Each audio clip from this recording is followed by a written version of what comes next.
billionaires are trusting me with the life of their kid. This is so crazy. I would have never thought something like this would happen, right? And as we turn, I realize that it's the very alley that I had overdosed on. And I realized at that moment that the only thing that qualified me to be where I was right then, right there, right now, was the fact that I had overcome and endured and then chose recovery.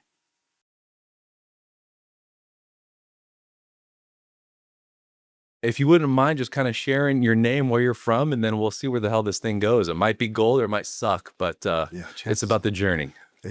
Diving into the unknown. Yeah. Yeah. I'm Matthew. I was born in Oklahoma. What part? Yukon. Okay. Home Home of Garth Brooks is our claim to fame. There's a big water tower. There's a parade every year. It's interesting. It's a very small town. It's growing, but it's a small town. And right in the Bible Belt. Okay. So I grew up there, and then when I turned 17, I moved to Texas. I have family over in Texas. Moved over there, and started claiming to be a Texan. Okay. Just because I didn't like that part of my identity, which goes into a lot of stuff later. But You moved to get away, it sounds like. I definitely moved to get away, and I think a lot of us, the majority of us, especially alcoholics and addicts, we have this deeper calling usually, right? And so it was always searching to be part of something bigger, right? Oklahoma, small, tiny. Dallas, Fort Worth, big, right? Exciting, people doing things. And I went there, and I was living for about a year and a half, working as a maintenance guy for the condos that I lived in. I knew nothing about maintenance, by the way. And You figure it out. yeah, I was just like, this is before YouTube as well, so it was, I know. Kids are so easy these days. My parents used to say that, but as you look, you're like, man, you can learn how to do anything these days. And then ChatGPT came out and game over. it's changed everything. And so I was out there for a while, and then 9/11 took place. And I'll tell you how poor my education was growing up and how little I knew of the world. But when I was riding around my little golf cart around town, the little neighborhood there, and someone was like, the World Trade Centers were just hit by a plane. And I said, what are the World Trade Centers? And they're like, the big towers. And I'm like, oh, New York. I'm like, I have no idea what you're talking about. You're like, the water towers, like Garth? The Garth water tower? Oh my God, no, man, that's tragic. So the guy that I was also doing maintenance with had previously been in the service, and he felt a call to arms, if you will. We're right there in Texas. Bush was president. That's Bush territory. And it was this thing like, hey, you should go in the military with me. And I was like, okay, but what branch should I go into? And then some girl I had overheard talking to her friends later on had mentioned that the sailor uniform was the cutest. So that's what got you to the military. Sold, Nate. I love it. Done. Wait, and they refer to me as seaman? I'm in. So I went in, and I knew I wanted to do something cool. I didn't necessarily want to be on a ship forever. Okay. And the guy was like, hey, do you want to jump out of helicopters and rescue people? And it's really hard training. And I'm like, that sounds awesome. I'm like, sign me up, dude. Let's do it. And he's like, we're going to put you in as combat search and rescue. And so I went through that program, and I did that for quite a while. And then I started to become unsatisfied once again, needing to be part of something even bigger. So how was it going from Oklahoma, which last I checked, they don't have too much ocean? None. And then going into, you're now doing search and rescue in water. Yeah. I've always been a waterman, if you will. Okay.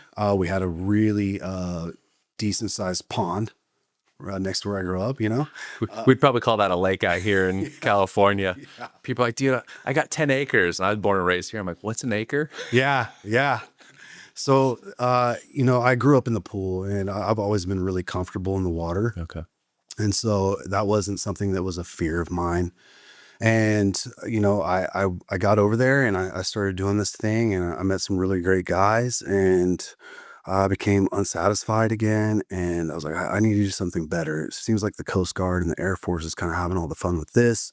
And then I put in a package to go SWCC, which is Special Warfare Combative Craft Crewmen. They do all the special insertion and extraction stuff with the team guys, Marines. So were you wanting to get outside of the States and go I wanted to see some action? I wanted to see some action, and I wanted to make a difference. I had this really black and white opinion of what things were. And then once I started kind of deploying and going around the world and interacting with these different cultures, I soon realized that it wasn't what I thought it was.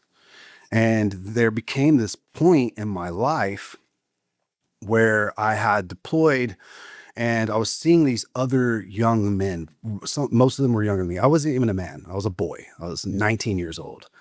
And I went over there and I saw these guys that were, younger than me that were fighting against us, right? Or sometimes there were guys that were our allies or whatever. But this is where a lot of my issues with God started to come up.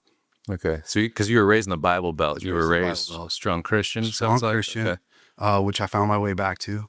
But I thought to myself, I'm like, what am I doing?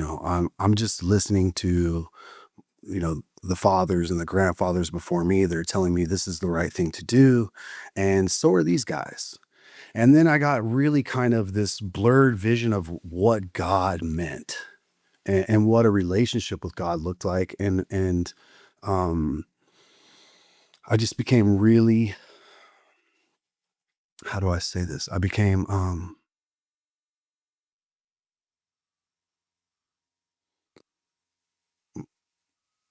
something, whatever the opposite of curious is. I'm trying to think of that word. Think a little jaded? Yeah, Or jaded. There we go. biased? Perfect. I became jaded, and I started to kind of reflect on my life, and I kind of started to reflect on my upbringing and some of the losses and tragedies that I experienced early on. My father left when I was 2 years old.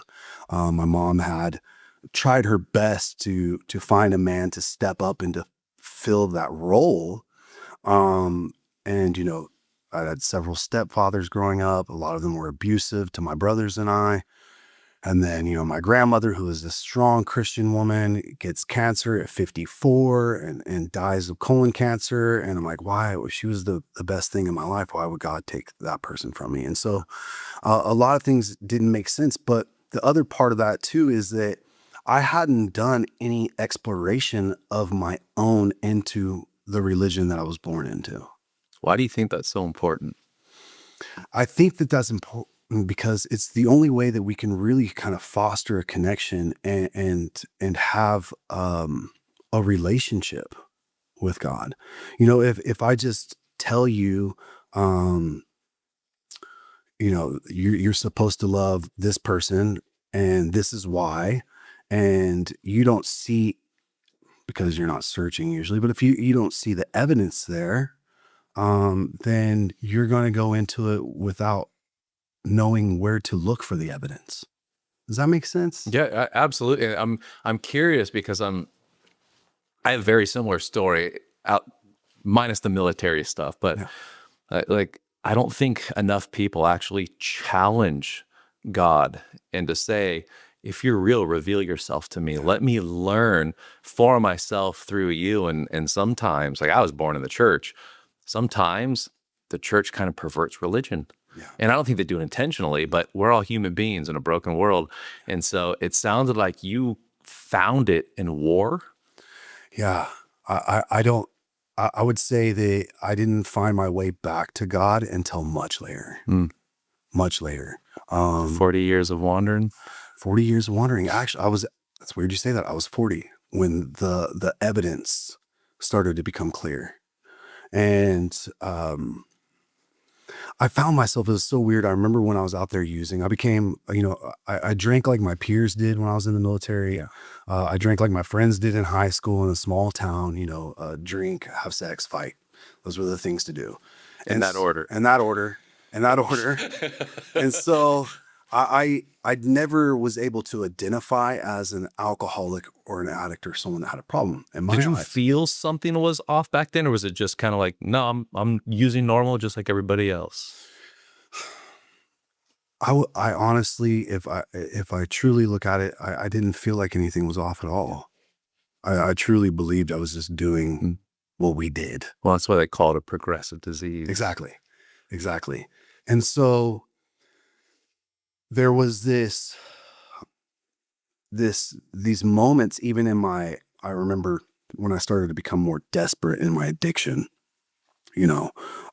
where I would wander into a random Christian bookstore.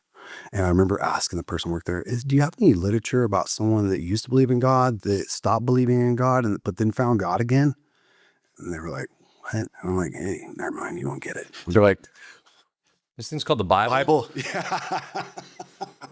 Dude, we're going through Deuteronomy right now, and also John in our men's group, and just reading about Judas.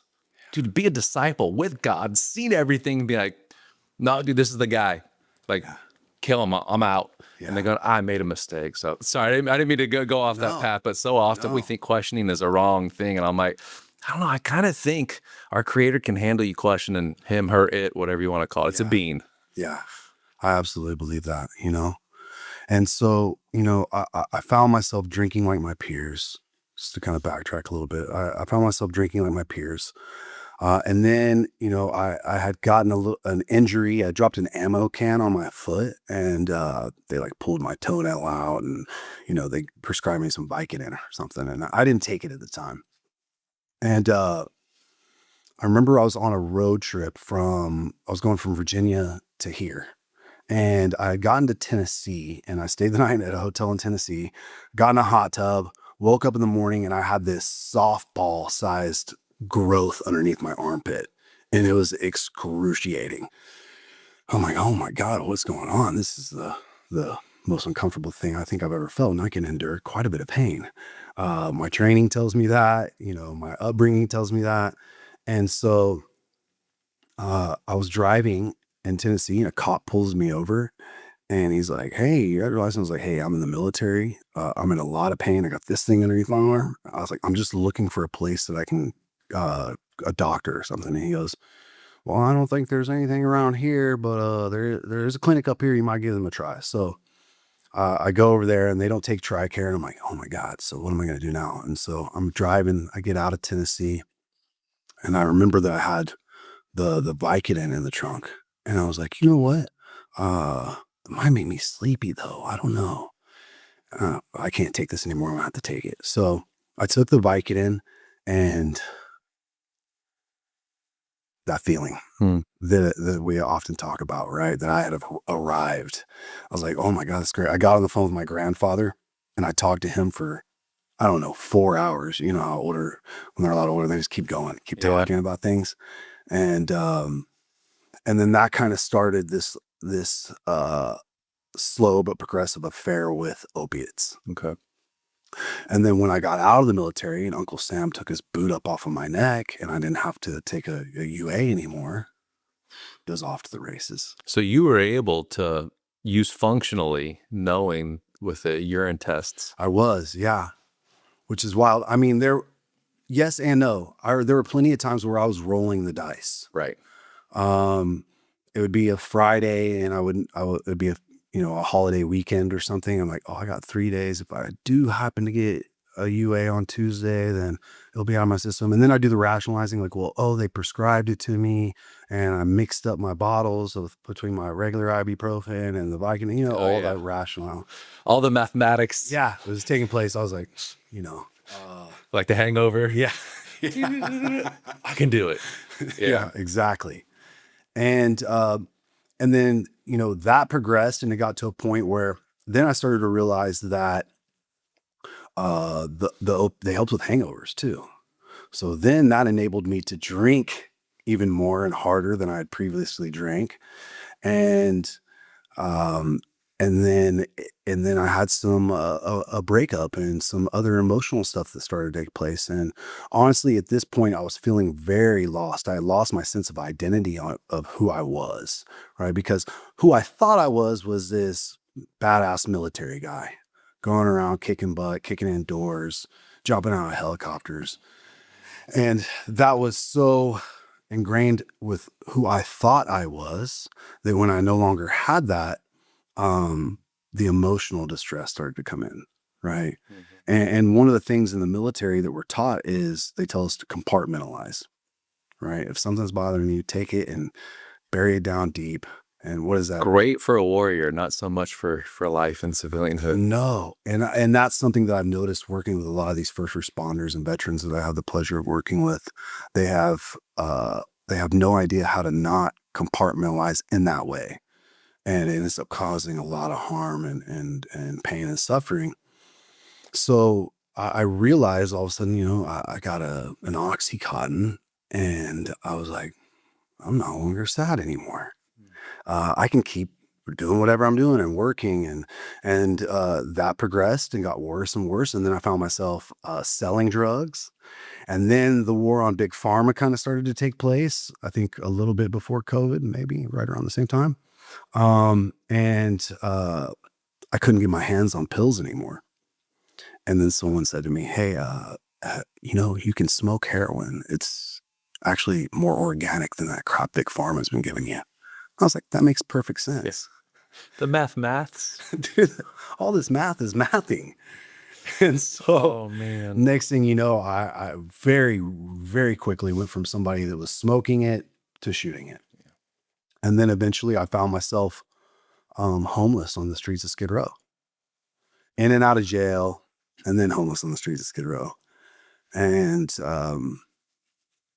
it was wild. I always tell people, man, I remember vividly standing on this corner out there with this guy who had been out there for 17 years, he said. Old black guy. And he said, "My name's Eyes." I was like, "Eyes?" And he's like, "Yeah, Eyes. I've been out here for 17 years. This is my corner." And I was like, that's really wild. And I was waiting for someone to bring me some heroin. He's like, uh, "You want to smoke some of this?" And I was like, "Well, what is that?" He says, "Crack." And I'm like, that makes sense. More mathing. Yeah. Waiting on this to come. And then, eventually I overdosed and several times, and woke up in hospitals days later, and then the recovery journey kind of started to begin a little bit. So what was the first initial start from Skid Row to something different?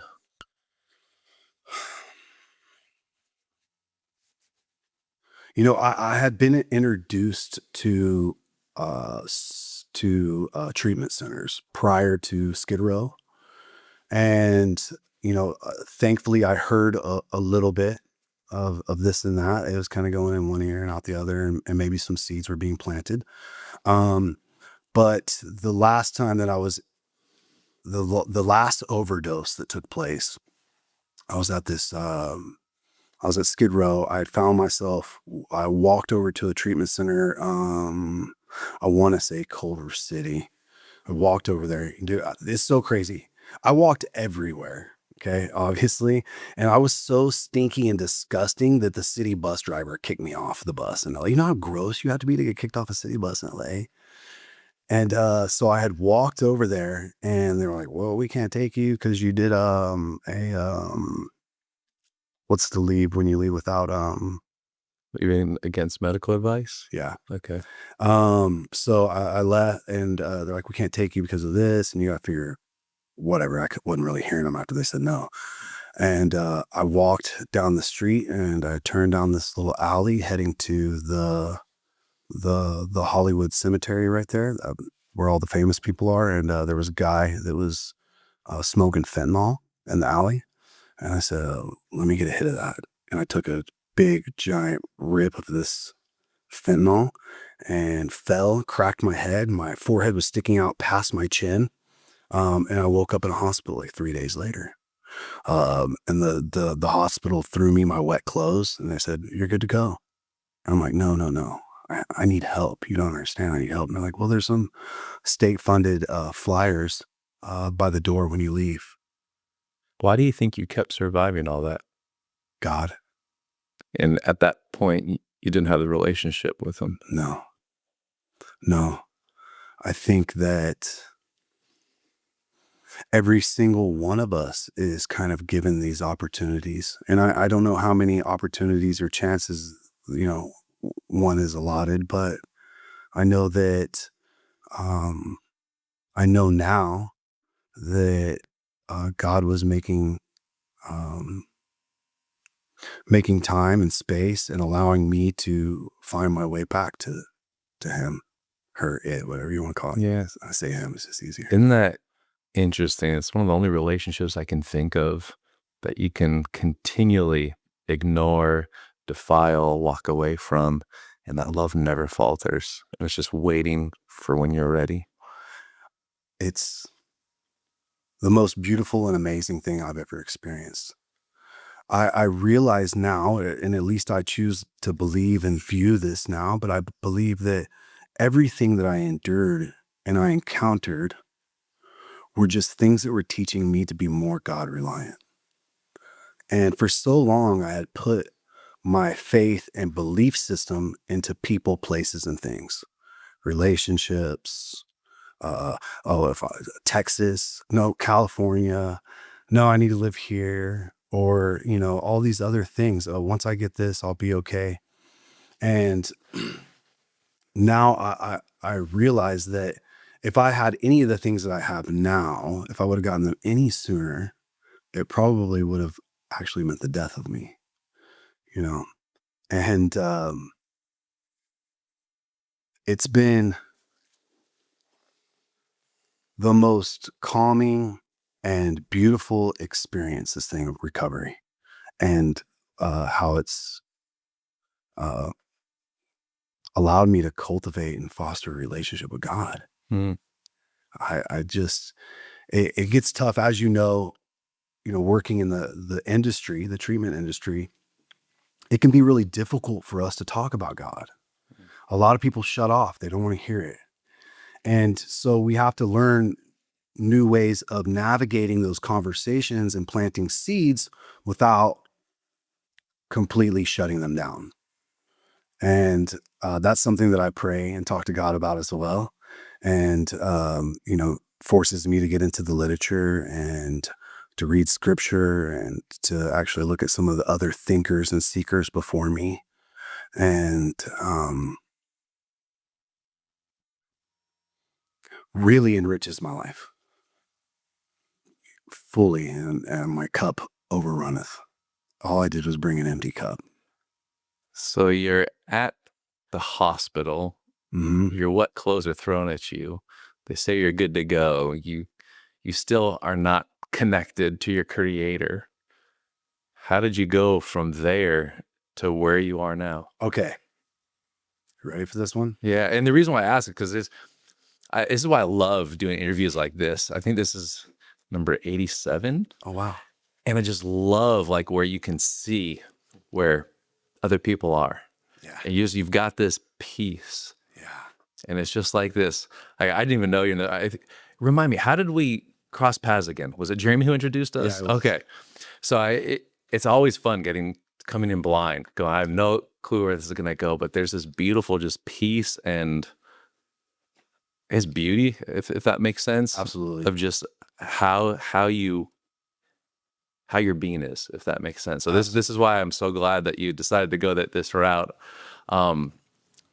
because I think people. I don't know why we're this way. I've learned to stop asking why and just be like, okay, this is just the way it is. So Yeah. but it's like why we have to be in such a place of pain before we say, okay, I'm ready to surrender. And it's like once we jump into the pit of pain and fully surrender, then we find the peace. Yeah. It's like we're fighting for it, trying to manufacture it. Yeah. like in a crack house, like trying to manufacture this peace. Yeah. It's kind of like, this doesn't work. Yeah. And so many people are stuck in that place and we think we're so unique in our pain, so unique in all the shit that's happened to us in our life. Yeah. And it is somewhat, but when we look at all these different people, it's like, man, we're all going through very similar crap. How do we get to the place of surrender just pure faith of not knowing, I don't even know if this God thing's real or not. I Yeah. don't know if I'm going to die or keep going. So what did that moment look like for you of what you're describing now to this peaceful being that is here right now? Okay, so this a couple of things, right? I'll tell you the story of how it kind of unfolded because it's very vivid for me. I've actually shared it. I share it all the time when I have the pleasure of facilitating some groups here and there. Um, but I also subscribe to this idea that um, thoughts are things, right? And also, you can't change the way you can't you have to change the way you look at things in order for the things you're looking at to change. Carl Jung says it something like that. Anyways, you can look it up, Google it. We have the internet. So I had this thankfully, I was there in the hospital and I still wasn't surrendered all the way at that point. I was miserable, but I wasn't surrendered. And um I don't know how, I can't really piece this part together, but I left the hospital. It was February, LA.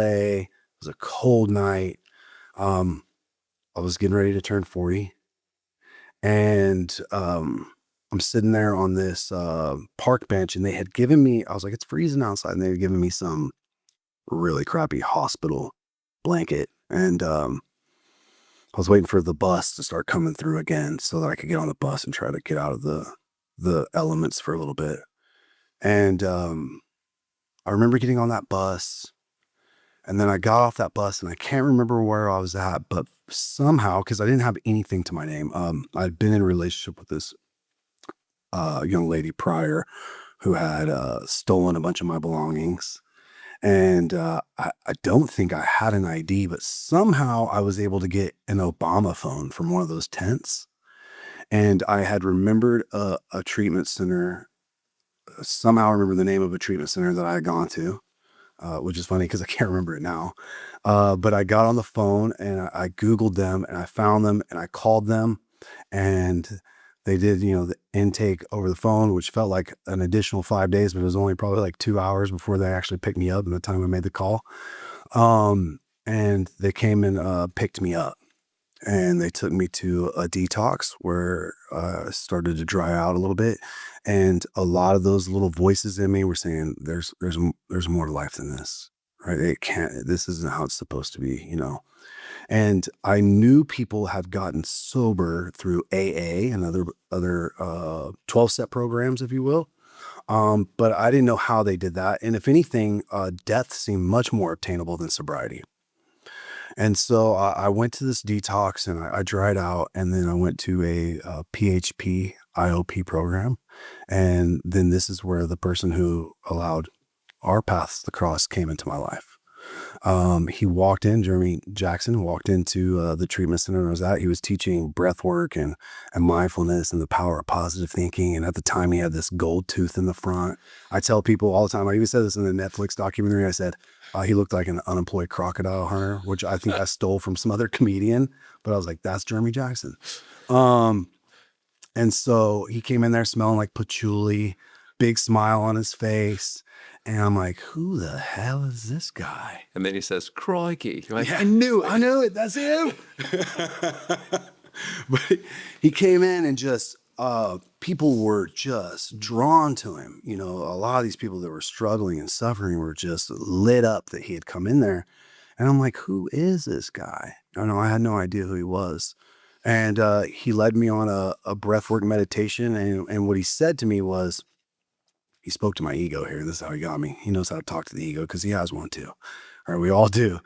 And so he said, how we do anything is how we do everything. And I had done some breathwork meditation things at some other treatment centers and whatnot. But that spoke to my ego. And I was like, I'm going to show this guy I know how to breathe. What's up?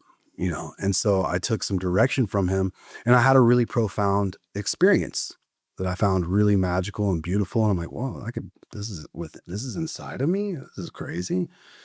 And so I asked him to sponsor me. I asked him to mentor me, to take me around, show me the ropes. And he said, okay. He's like, but you have to, you got to come over to this house on Saturday morning at 9 a.m. and then we'll talk. And I'm like, okay. So, um, at the time I had to take like 2 buses to get over to this place. I got there 15 minutes early, helped everybody like set up their little get down they had. It was a book study that we were doing. I think we were reading some Emmett Fox. And so I get there and he's like, "Oh, you made it." And I'm like, "Yeah." And he's like, "All right, we're going to do this thing." I'm like, "All right, cool." So I grabbed onto him pretty tightly and I started to, do some of the things that he was asking me to do, read some of the required reading that he wanted me to get into. And still, I had not started to feel the presence of God necessarily. I started to have a little bit of a voice creep in. I started kind of, I heard a lot of talk around the recovery area about these God things and, whatever. And um, the way that this really happened was I had that moment where it was like, when you ask God to show you, like, I need you to show me. And this is how it happened. Okay. So I was in a relationship with that girl who had stolen all of my things. Previously, she had found her way to treatment center and she got pregnant. She had a baby. The baby was not mine. It was a guy that lived in a sober living down the way. We, um, my self-esteem was really low, super codependent, and also addicted to that as well. Addicted to that dynamic. Which was really chaotic and harmful to everyone involved. And she had gone back to her home state, and this is what's wild. She was from Oklahoma as well, and so she was going back to her home state and to get the rest of her kids. And unfortunately for her, that didn't work out, and she went right back into using and drinking and all those things. And everybody kind of knew what was going on, and so I wanted to keep it a secret that I was still talking to her. And I had run through my insurance at the time. And the way that I saw it was that I had 2 options. One, I could stay here. And if I stayed here, I didn't know what I was going to do for transportation, shelter, occupation, A, B, C, D, E. And if I went back to Oklahoma, this chick has her own apartment. I could go there. She's still doing drugs, but that's okay. I've been sober for a little bit now. I could probably pee clean and get a pretty decent job. But if she starts doing this, then I'm gonna start getting loaded. Or if this happens, then I'm gonna do this. And all these reservations were taking place. And so what I did was I lied to Jeremy and I told him that I had to go take care of a family member in Texas that had COVID. And and then I asked that treatment center to give me a bus ticket. And they did. And so my bus was going from Santa Ana to LA, from LA to Colorado, from Colorado to Oklahoma. They dropped me off in Santa Ana. I had a grocery bag with my belongings. I had some mismatched socks, some shorts with some holes in it, some t-shirts that maybe Jeremy had given me or somebody else, And I'm sitting there and I have this voice, this not this like audible thing that, not like coming from the clouds but this thing in me that was like, this isn't what you're supposed to be doing. This isn't what you're supposed to be doing. And so I started to make these little deals. I said, all right, if the bus is 15 minutes late, I'm not supposed to go. And the bus was 15 minutes late. I'm like, all right, if the bus is 30 minutes late, I'm not supposed to go. And the bus was 30 minutes late. I'm like, all right, if the bus is 45 minutes late, I'm not supposed to go. Now, see, I'm one of these people that will ask for a sign over and over again. And then the moment I get it, I chalk it up as a coincidence. I'm like, God, please, please, please, or show me this or that. And a lightning bolt comes out of the sky, hits me in the head. And I go, "Yeah, there was a storm already brewing." Yeah. No clue what you're talking about, by the way. Sure. Yeah. Keep learning. Yeah. So the bus pulls up at an hour and 6 minutes late. And I got on the bus.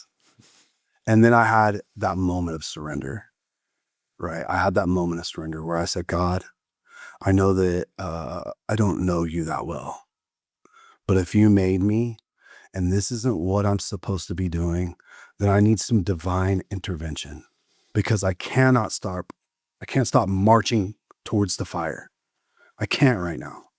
And I need you to put some kind of divine intervention my way if this isn't what I'm supposed to be doing. And I had this conviction that it wasn't, but I couldn't stop.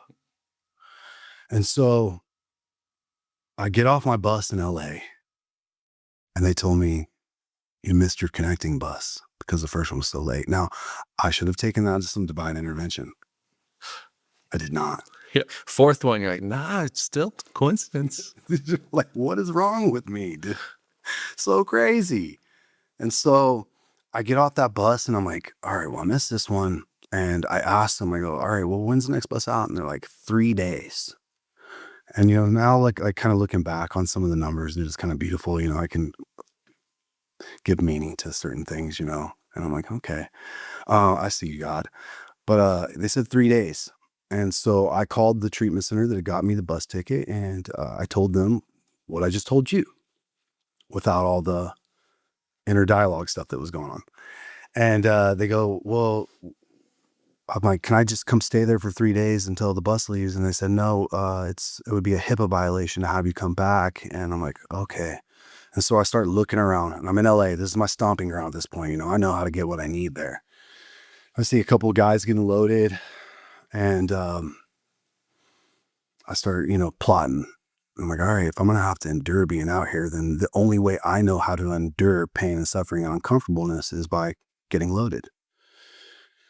And so I'm like, here we go again. And then my phone rings and it's the house manager. And he goes, hey, dude, I know that they said you can't come back, but I don't want you on the streets. He's like, I'm going to get you a hotel room for the next 3 days, but you got to make a promise. And I go, what's that? And he goes, you're not working. You're not programming. I want you to hit a meeting every day that you're here. And I said, deal. So he gets me this room and I go to the room and I did something that I had never done in the previously. While those thoughts were racing through my head, right? I called my mentor, Jeremy, and I told him the exact story with the dialogue. And he goes, what he actually said, honestly, angered me. What he said next was, well, it sounds like you got your answer.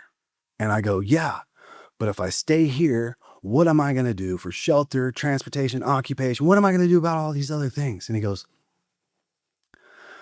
I don't know. Why don't you try golden keying it? Have you heard of the golden key? Yeah. So he tells me to golden key it, right?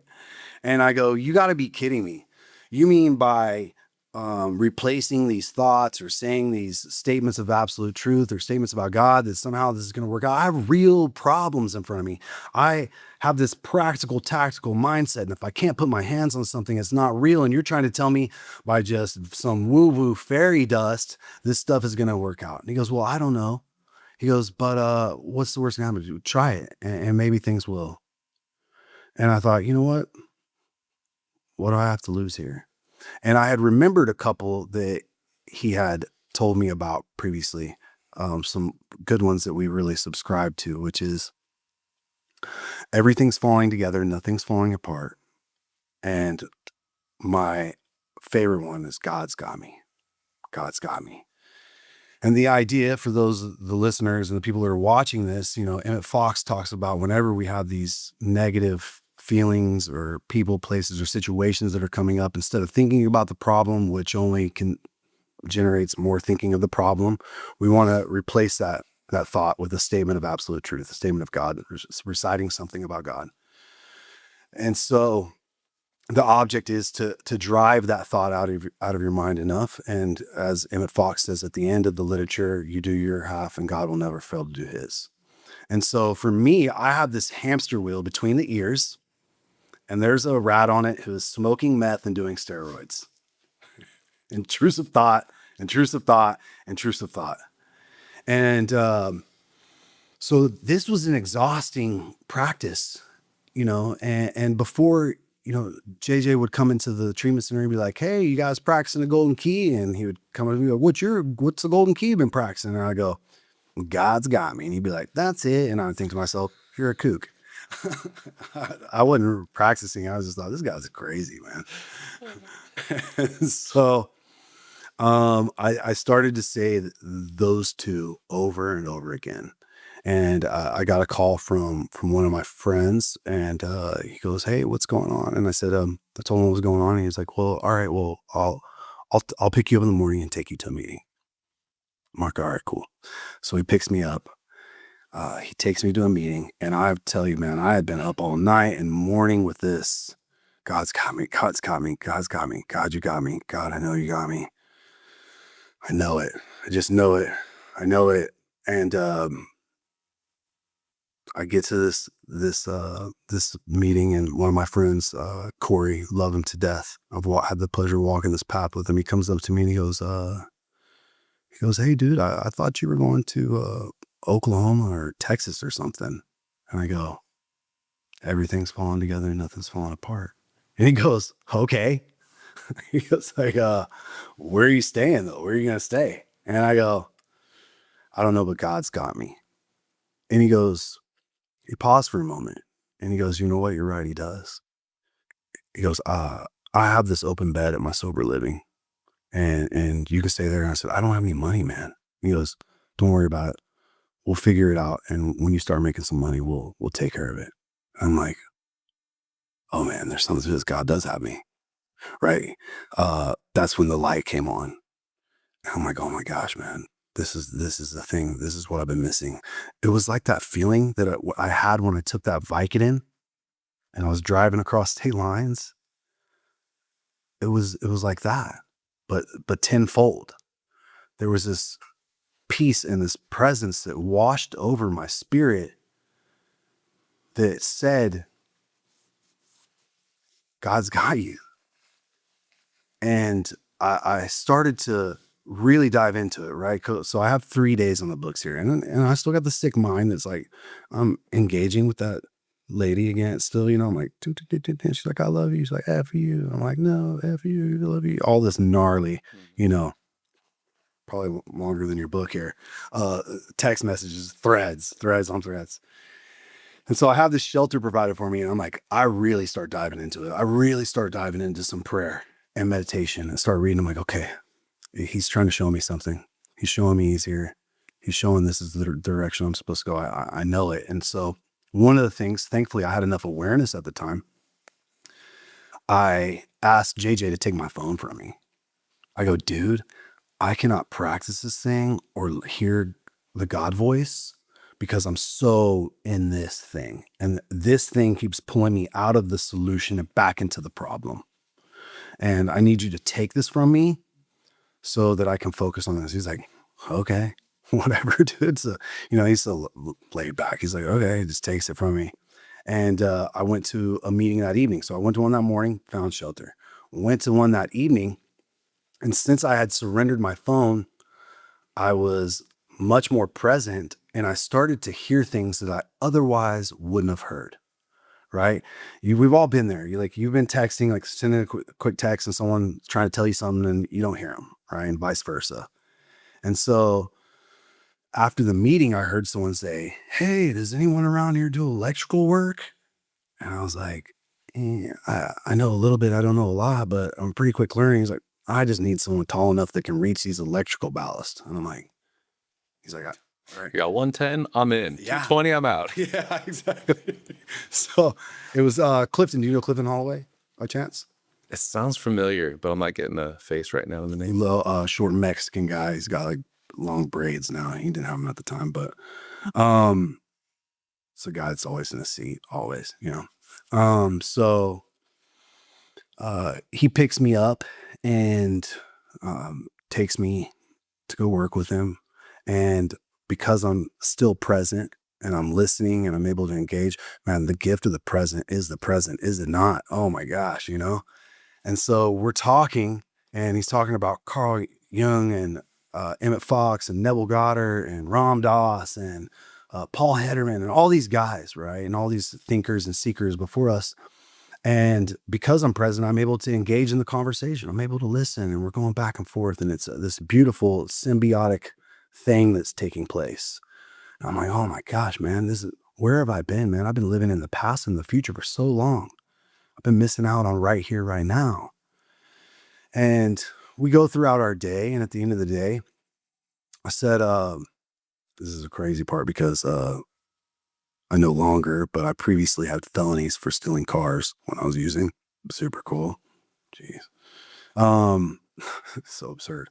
I said to him, hey, if you want, I'll take the bus to your house in the morning so you don't have to pick me up from the sober living. And he looked at me for a minute and he goes, you know what? And I'm like, and this part's crazy to me at the time. He goes, I have this work truck that just sits in front of my house and you can drive it like it's yours.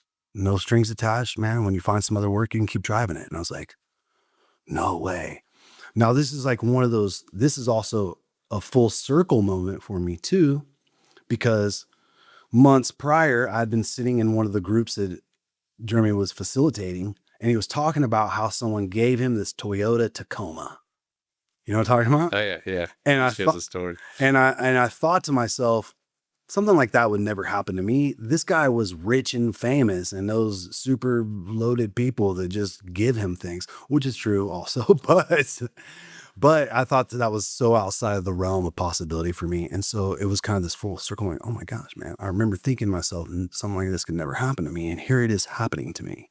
And it's only happening to me because I decided to show up with some presence. This is insane. Which, to go off path just a little bit, there was a study done where they took people that perceived themselves to be lucky and people that perceived themselves to be unlucky. And they had a newspaper and they told them to go through and count every picture in the newspaper. And once they counted and they got them all right, they got like a check. Right. And so the unlucky people went through there and they counted, I don't know, 41 or 42 pictures. Right. And they went through every page, counted each and every one of them. And it took them about 10 minutes or something. And then they took the people that perceive themselves to be lucky, right, which are usually people that are present as well. And it took them 2 or 3 minutes because when they got to the second page, they saw a photograph that said, there are 42 pictures in this newspaper. No need to continue. Collect your prize. Right. And so like it does something, it shifts something in our brains to where we can start to see all of these boundless and endless opportunities that are right in front of us, and we're able to act on them accordingly. And so Clifton gives me this truck and I start driving around, and the next day, the third day, when I could have gotten on that bus, I wasn't thinking about it this time. Finally, that little sickness had shut down just a little bit. And my friend came in and he goes, hey, I've been trying to get a hold of you. And I was like, dude, I had to surrender my phone because I'm powerless over a lot more than drugs and alcohol. I'm powerless over my thoughts. And he said, no shit. And so I said, he goes, well, you still need to be able to get a hold of us guys that are kind of doing this thing. We need to keep you in the middle of the pack. He goes, I have this phone. I'm going to give it to you. Do not give that number to anyone else, the person that I was engaging with. And that way that we can stay connected. And I said, okay. And so he gives me this phone. And like I said, I was in the military before and I've been entitled to some financial assistance for a long time. And I could never seem to do the next right thing. And thank God that I couldn't, because if I would have gotten any of that any sooner, I would have definitely used it on the wrong things and I would have most likely killed myself. So in a nutshell, he gives me this phone. I plug in my email and I had an email from the VA that was like, hey, come do A, B, and C, and we got your check for you. And so that then afforded me the opportunity to move out of the sober living. I ended up moving into an apartment at the time. And then it gave me the opportunity to then follow JJ around for every day for a year. I was at his doorstep at 5 a.m. and then we were leaving our meeting at 6:30 p.m. So every day, all day with this guy, reading the required reading, listening to other people's experiences and formulating my own experience with it. And it's just kind of blown up from there. It's gone way past anything I could have imagined now. Where I'm at now is insane. That's crazy. So, how important was it to you to be with other people that were just a little further ahead of you to be able to pass the information down to you?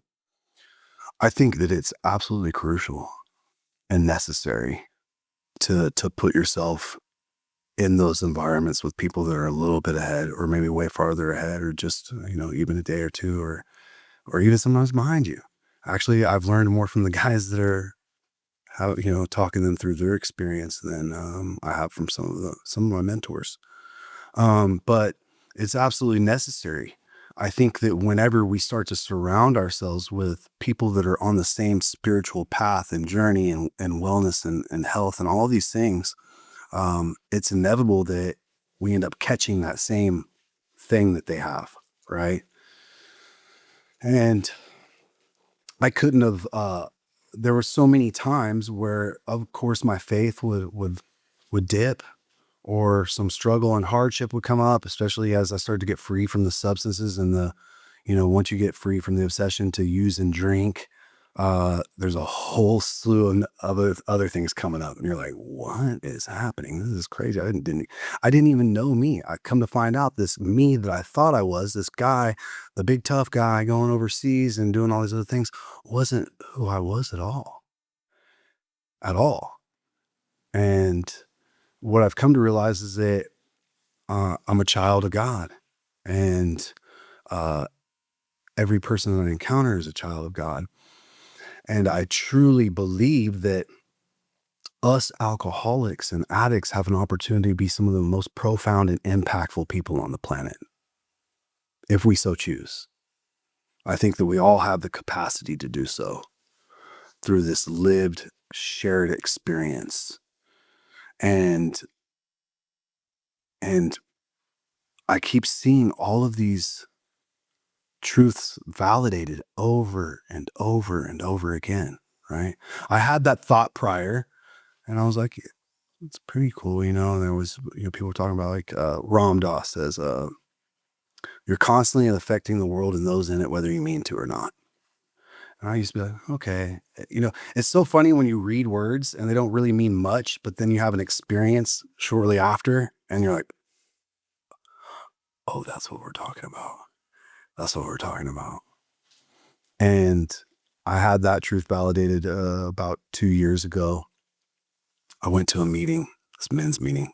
There was this guy there taking 33 years of sobriety, right? And some more numbers, man. 33 years of sobriety. And he was talking about how he had a good family. He had a good upbringing. He never really wanted for much, but he had found that he had a problem. And so he came to a meeting. And while he was at that meeting, he met this man who was a orphaned Skid Row junkie who had been in and out of prison, no family, no support system, no education, everything stacked up against him, but had found this solution. And because of it, went to sleep at night, not worrying about tomorrow, woke up in the morning, not worrying about yesterday, and was just traveling lighter and able to experience the here and now. And so that guy that was took 33 years was like, I heard this guy who had everything stacked up against him. And I thought, if it works for him, this has to work for me. And he goes, I asked that guy to sponsor and mentor me. He goes, and here I am 33 years later. And I was like, dang, that's pretty cool. But what I found out was that guy that took 33 years was a practicing medical doctor. And what dawned upon me the next morning while I'm in the shower, I'm like, and I go, oh my gosh, man. I'm like, because someone walked him through something he didn't have the legs to walk through on his own, he was able to live his life's purpose. He was able to save countless lives through the practice of medicine.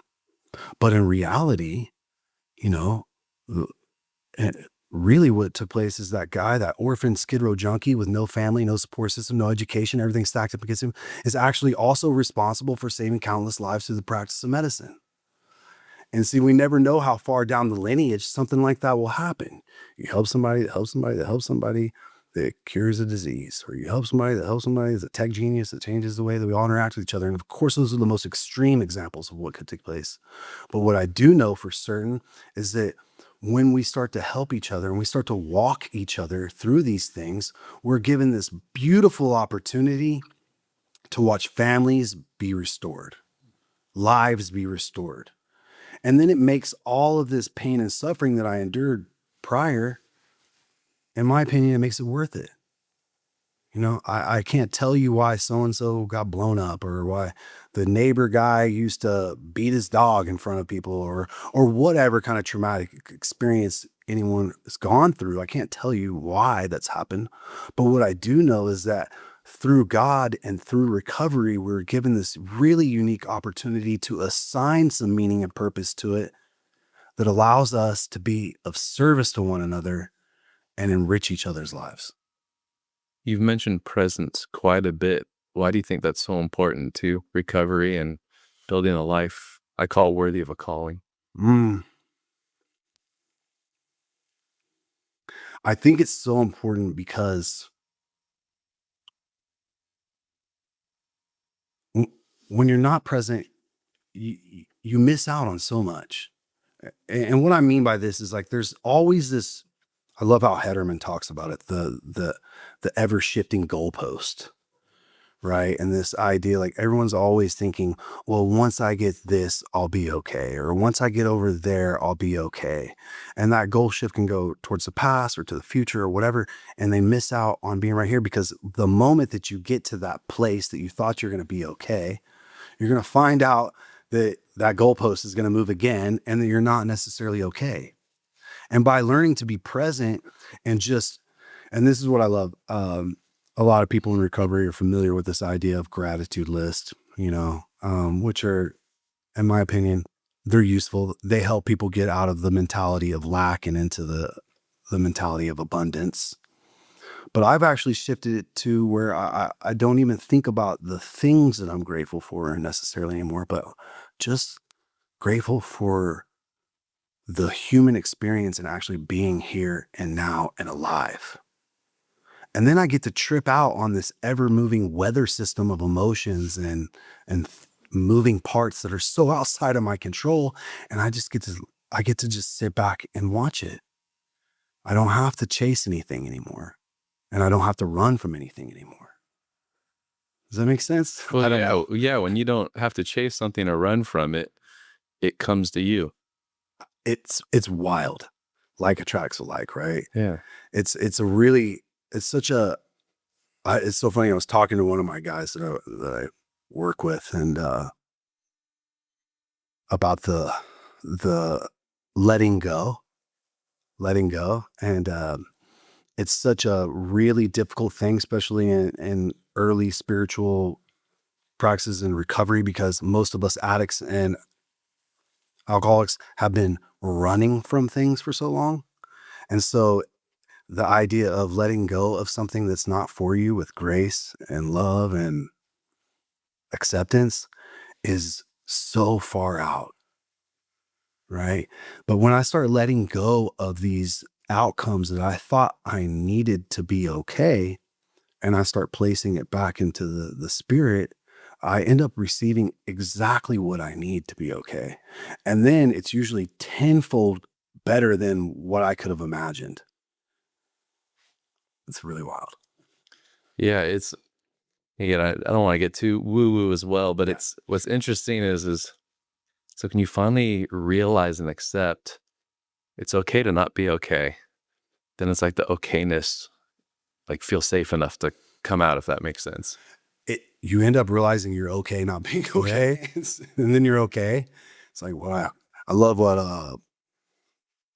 man, I lost thought, but I heard someone say the other day. I find out that I've always been okay, and I'm going to keep being okay, even when things are really, I'm perceiving them to be terrible. Yeah, it's The journey is interesting. The last probably 5 or 6 years for me is I always thought, not necessarily like once I get here, but it's kind of like, okay, when good things happen, I'm good. When they don't, they don't. And it has been such a difficult journey. It's been beautiful, still not there, Yeah. but I've had to enjoy the pits equally as the peaks. Yeah. And even when shit hits the fan, being like, I want to enjoy this experience. And it's wild, man. It feels like a mushroom trip. It's wild. So like some of the things I'll go through and just like mental exercises. I believe the brain's your biggest muscle. Yeah. Is I have 2 kids. I love them. I would give my life for them, but I also would live for them. And part of this training is like, okay, if something horrific happens, how do you be okay with that? And actually going through a mental visualization exercise of something horrific happening to your kid and still staying connected with God, with my child, both physical form and spiritual form. It's just, it is wild of what we can do up here. And we actually give it permission to do whatever it wants to do and not be like, no, I'm going to force you to stay good and positive. Like, oh, that gets messier. Right? Well, what's crazy, so I share this pretty openly, but I struggled with depression, write about it in my book, to the point where I was suicidal, and I was always trying to outrun my depression, like just try to stuff it, sedate it. I'm a great stuffer. And one day, so my depression's name is Hal. So one day Hal comes up, I learned all this from my mentor, and I'm like, what the fuck do you want from me? He's like, I just want to be with you. And I'm like, wait, what? I thought you're trying to kill me. He's like, I just want to know that you love me. And dude, I bawled for so long. I'm like, I've never thanked you for protecting me growing up. Yeah. I've never looked at you. I'm like, what is it that you're wanting from me? And I'll never forget this. The picture he painted for me. He said, here's how I view it. You've got this beautiful window in front of your dining room. And I see joy and love and ecstasy and laughter. And I see all these emotions at the table. Yeah. And I don't have a seat at the table. And it's just like, oh, you just want me to love you like I do them. Oh my gosh. And it totally changed. I used to fight my depression, so it'd always come. Once I accepted it, still visits like maybe 2 to 3 times a year. Yeah. Like just checking like, all right, Mark, are we still good? I'm like, yeah, what do you need from me? Yeah. This happened actually last year. It was on a Wednesday because I still do groups here. And I remember I'm like, I think it was like an hour before the group. It's like, I just want to spend time with you. I'm like, well, I got group, I got this, I got to pick up my kids. He's like, no, I'm not asking, I'm letting you know. So I'm like, oh, check, okay. So call, get the group covered. I've learned over the years, call my wife. I'm like, sweetie, I'm coming home. I'm like, depression hit, I'm good, I'm fine. I'm just going to spend some time with it. She's like, oh, okay. Yeah. Go home, get in bed for about a half hour, just bawling, just like emotionally holding Hal. Yeah. And after 30 minutes, he's like, thank you. I just needed to be loved, and left. And I was like, I never thought I could actually appreciate my depression. It's so wild. It is. And that's where I'm like one of the questions I'll ask you right now, like if you could go back to your darkest moment where maybe you didn't know God, whatever it was, what would this version of you tell that version? Oh my goodness.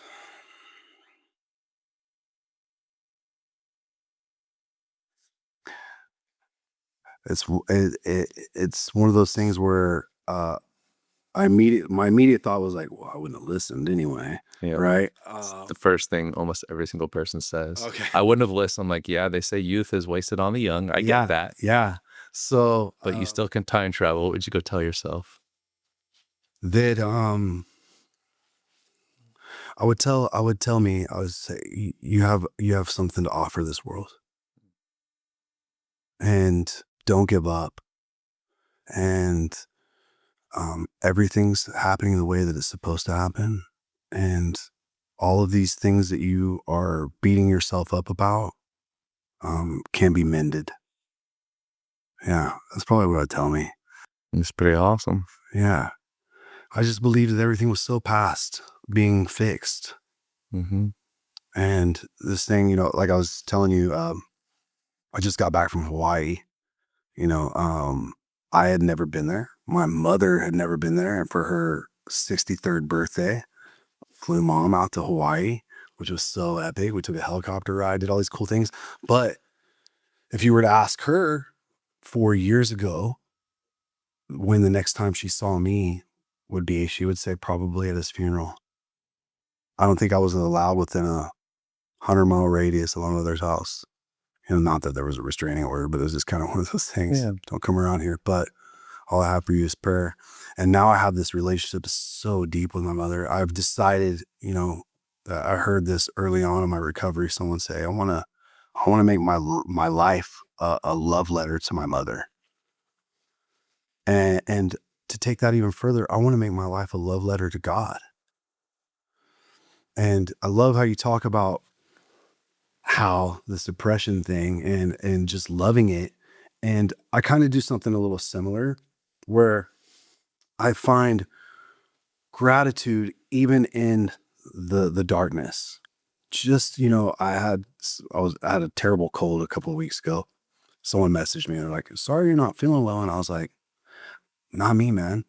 While it's not the funnest thing in the world, I'm just grateful that I had the capacity to even experience being sick. What a beautiful thing this human experience is.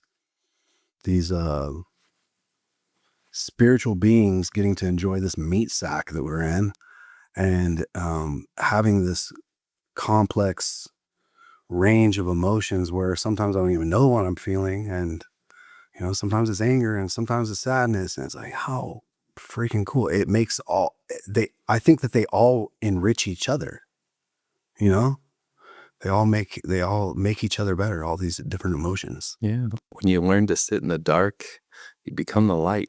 Yeah, I love that. It's pretty crazy. Yeah. It's so cool, man. Yeah. I feel so fortunate, man, to have all of this taking place, I got another full circle moment for you real quick.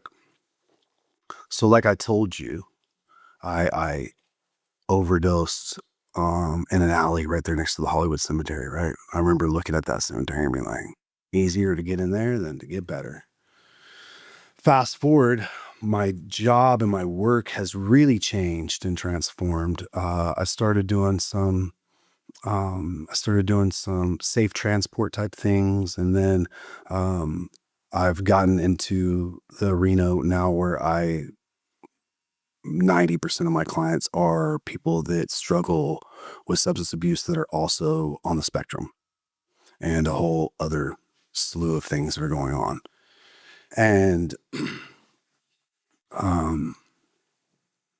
and one of my clients in Los Angeles, the grandfather had passed away, and this was early on in his recovery. Excuse me. This is early on in his recovery from substances, anyway. And the family had trusted me to take this young man and attend the funeral with him. And so I'm walking down the street, and we make a little turn. I'm in a suit. Okay, which is the craziest thing ever. Those monkey suits, I cannot stand them. But I'm in one, and this is the first time I've been in like a pair of slacks, and God knows how long. And I'm overpaid. I'm filled with joy and gratitude. I'm thinking to myself, I'm like, I can't believe these people that are, billionaires are trusting me with the life of their kid. This is so crazy. I would have never thought something like this would happen, right? And as we turn, I realize that it's the very alley that I had overdosed on. And I realized at that moment that the only thing that qualified me to be where I was right then, right there, right now, was the fact that I had overcome and endured and then chose recovery. It was the only thing. Not my education, not my military background, not the cool celebrity mentor friend that I have, not any of these other things. Of course, they all contributed and helped, water the seed that had been planted. But it was because of that was that moment. Once again, man, these little full circle God things keep taking place over and over again in my life. And it's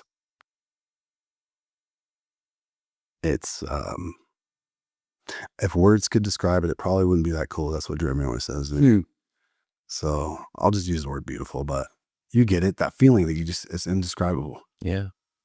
So what do you look forward to these days? Oh, man. The quiet. I look forward to my prayer and meditation in the morning. I look forward to the gym. I look forward to seeing how, the new challenges that are up that I have now, like how healthy can I eat for how long, or how much, how much water can I make sure that I drink each day? Those are these little things. And then, just those moments with friends and people that I care and love about. That's what I look forward to. I look forward to these things. And, it doesn't have to be some big extravagant thing like I thought that it needed to be in the past. Now it's just like those quiet moments, Yeah. the still moments. The miracles are found in the moments. Yeah, absolutely. Well, appreciate you coming on. Thank you so much. I'm glad I got to know you a little bit better. I'm glad. I'm glad I got to meet you. I'm gonna read your book because I've become a book junkie now, which is the weirdest thing ever. So Awesome. Well, thank you. Appreciate it. If someone wants to get a hold of you or kind of follow along with what you're doing these days, how can they reach you? that's a great question. Via email, or if they can reach out to you and you can contact me. I have deleted all social media. What led to that choice? It's been a year and a half. Well, I was hearing about these studies about it shortening your attention span, and I thought to myself, my attention span struggles really bad. And I was like, I need all the help in that area that I can get. And then that's where my reading came into play. I thought, okay, instead of scrolling, which can definitely help at like the DMV or doctor's office or whatever. I am an addict, and so I'll overdo anything. And so I decided to remove the apps, and I developed this thing of setting a timer because I need discipline as well. Discipline is a very important part of my recovery. I set a timer for 15 minutes and I pick up a book. Anytime I felt like scrolling, I'd set a timer, pick up a book. And then that just kind of snowballed to where like a timer's going off and I'm like, whatever, just keep going. And so, reach me by email, sacredspiritrecovery@gmail.com.